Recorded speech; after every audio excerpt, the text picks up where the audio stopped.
चला देवरू हो बिया बुखार ले हल जाए।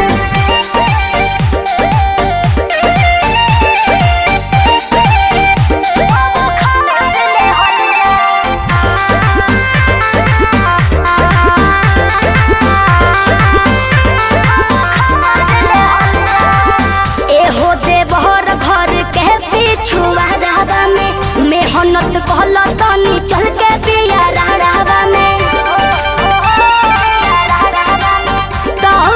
आज बारात दे दो भौजी के साथ दे दो काहे देह छोड़ई करेला अपने करवा में तनी सा हमनियों के भार लिहल जाए।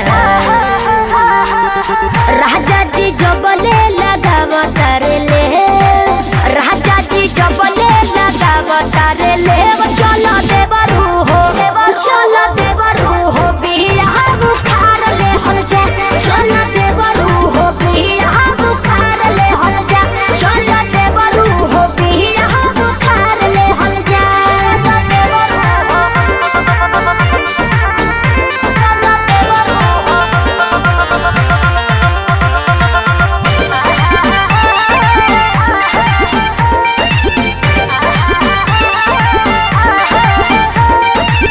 काम कल पहले ओकरा बात होई खाना हो जोड़ दिल बहानी हम तो चार चार गो जाना हो।